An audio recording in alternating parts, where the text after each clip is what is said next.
Nakapunta na po ba kayo dito sa Circle? Eto, kung makikita nyo, mga kalodi, underground, patungong Circle. Sobra akong humanga. Dahil nga sa first time kong dumaan dito at ganito ang aking makikita, no? Napakaganda ng idea nito. Very creative. O, para ka nga talagang nasa paraiso. Punong-puno ng mga animals. Di ba? Ang ganda niya.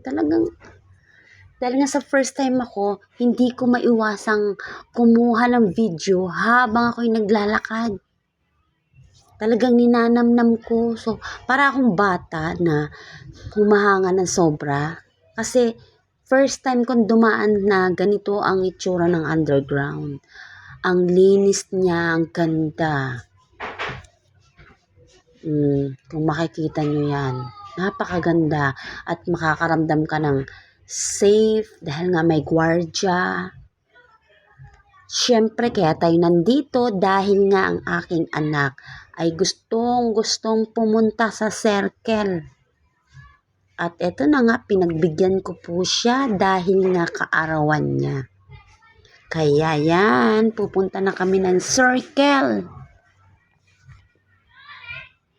Ang ganda talaga, oh. Iba't ibang klase ng mga animals ang nandito. Ang ganda. Yes.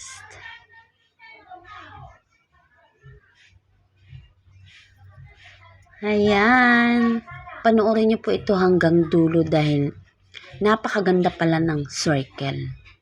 Talagang napaka-best for family. Hindi lamang para sa mga magjowa. For family po talaga. Ayan, naglalakad na nga kami patungo sa loob ng Circle mismo. Kung saan sa unang pasok pa lang namin talagang ang ganda na agad ng bungad.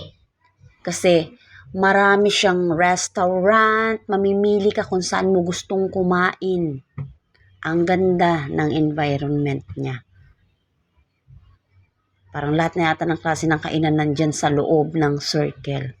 Di ka magugutom. Bukod pa doon, may mga gym. May mga palaruan ng mga bata. No? Kung may baby ka, dalhin mo dyan. Meron siyang palaruan. Pwede ka mag-picnic. Ang ganda talaga. Gusto mo maglaro, mag-jogging,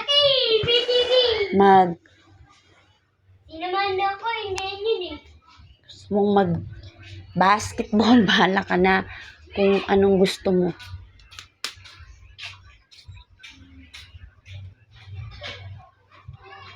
Yan, naglalakad pa nga po kami niyan dahil naghahanap pa kami ng aming paglalatagan ng aming dalang banig. Siyempre, para kami makarelax, gusto namin mahiga, umupo. Actually, may upuan naman, may mga lamesa, pero gusto ko namin na humiga. Diba? Para kami nag-picnic, guys. Dahil may mga baon nga kami dahil birthday ng aking anak.